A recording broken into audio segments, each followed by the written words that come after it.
जाती हैं जहां लोगों को मिनटों और सेकंडों में कोई दिलचस्पी नहीं होती है, तो हमें तीव्र पीड़ा होती है। उदाहरण के लिए प्राच्य का असमय ही उन लोगों के लिए भयावह है जो निश्चित भोजन समय और नियमित भूमि से नए सिरे से आते हैं।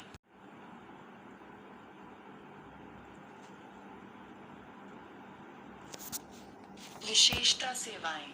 एक आधुनिक अमेरिकी अंग्रेज आदमी के लिए प्रतीक्षा करना एक मनोवैज्ञानिक यातना है। एक भारतीय खाली समय को इस्तीफे के साथ स्वीकार करता है, यहाँ तक संतोष के साथ भी।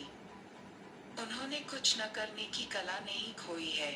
मिनटों के संग्रह के रूप में समय की हमारी धारणा, जिनमें से प्रत्येक को किसी न किसी व्यवसाय या मनोरंजन से भरा होना चाहिए, ग्रीक के लिए पूरी तरह से अलग है। पूर्व औद्योगिक दुनिया में रहने वाले व्यक्ति के लिए समय धीमी और आसान गति से चलता है, अच्छे कारण के लिए कि उसे मिनटों के अस्तित्व के प्रति सचेत नहीं किया गया है। एक परिच्छेद का मुख्य विषय क्या है? ए पूर्व औद्योगिक दुनिया में समय की अवधारणा। बी समय की ग्रीक अवधारणा। सी आधुनिक औद्योगिक दुनिया में समय की जागरूकता। डी प्राच्य और समय के बारे में उनकी जागरूकता। 2. ओरिएंटल विदेशी हैं। एक मनोरंजन का व्यवसाय। बी मिनटों के संग्रह के रूप में समय की धारणा। सी औद्योगिकरण। डी कुछ न करने की ललित कला। 3. एक व्यक्ति जो पूर्व औद्योगिक दुनिया से संबंधित है। एक समय की उपयोगिता जानता है। बी समय का सावधानीपूर्वक उपयोग करके खुशी प्राप्त करना जानता है। ई प्रत्येक मिनट की परवाह नहीं करता। डी हर मिनट के लिए ज्यादा परवाह करता है। 4. लेखक के अनुसार ए ओरिएंटल बहुत समय के पाबंद हैं। बी अमेरिकी या अंग्रेज समय के पाबंद हैं। सी ग्रीक और ओरिएंटल बहुत हैं। डी भारतीय बहुत समय के पाबंद हैं। 5. गद्यांश में ओरिएंट का अर्थ है। ए चीन और जापान। बी जापान और इंग्लैंड। सी इंग्लैंड और अमेरिका। डी अकेले अमेरिका। निर्देश 6-10। आपके पास एक संक्षिप्त गद्यांश है जिसमें गद्यांश के बाद 5 प्रश्न हैं।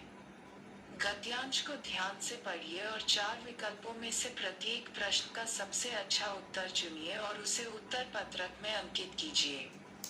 पैसेज द्वितीय। अरेबियन ऊंट की पीठ पर केवल एक कुबर होता है। इसका चचेरा भाई बैक्ट्रियन ऊंट कहलाता है, जो मध्य एशिया में रहता है। इसकी पीठ पर 2 कुबर होते हैं। अन्य मामलों में वे एक दूसरे से मिलते जुलते हैं। वे दोनों पतले पैरों वाले बड़े जानवर हैं।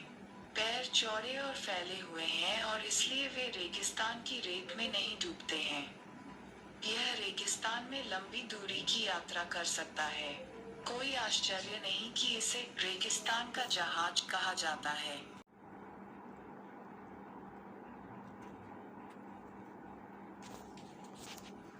ऊंट की गर्दन लंबी होती है और सिर छोटा होता है। इसकी बड़ी आंखें और छोटे गोल कान होते हैं। इसका ऊपरी होंठ बंटा हुआ है और निचले हिस्से पर फैला हुआ है। इसकी भट्ठा जैसी नाक को इच्छानुसार बंद किया जा सकता है। रेत के तूफान के दौरान ऊंट अपने नाक बंद कर सकता है। इसके पेट में 3 डिब्बे होते हैं, जिनमें से 2 सूखे के समय में पानी जमा करने के लिए इस्तेमाल किया जा सकता है। ऊंट को बहुत पहले पुरुषों द्वारा पालतू बनाया जाता था। सदियों से रेगिस्तान के खानाबदोशों ने ऊंट को बोझ के जानवर के रूप में और उसके दूध और मांस के लिए इस्तेमाल किया है। ऊंट अफ्रीका और एशिया के रेगिस्तानी भागों में पाया जाता है। 6. ऊंट पानी कहाँ जमा करता है? ए. यह कुबर में पानी जमा करता है। बी. पेट में 3 डिब्बों के साथ, जिनमें से 2 पानी जमा कर सकते हैं। सी. इसका मास्टर इसके लिए पानी स्टोर करता है। डी. यह इसे स्टोर नहीं कर सकता। 7. खानाबदोश ऊंट का इस्तेमाल नहीं करते हैं। ए. एक जगह से दूसरी जगह यात्रा करना। बी. दूध और मांस। सी. उनकी घरेलू जरूरतों के लिए उपयोग किए जाने वाले पानी का भंडारण। डी. अपना बोझ ढोना। 8. अरब ऊंट बैक्ट्रियन ऊंट से कैसे भिन्न होता है?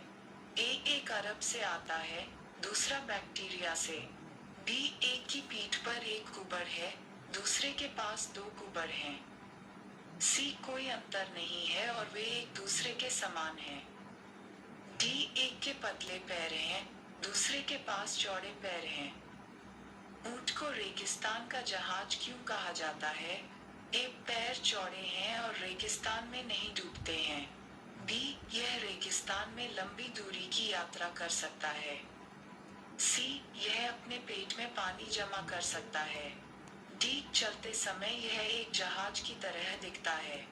10. ऊंट के नथुने के बारे में क्या खास है? ए यह बहुत अच्छी तरह से गंध कर सकता है। बी वे स्वतंत्र रूप से सांस लेने के लिए उपयोग किए जाते हैं। सी रेतीले तूफान के दौरान इन्हें इच्छानुसार बंद किया जा सकता है।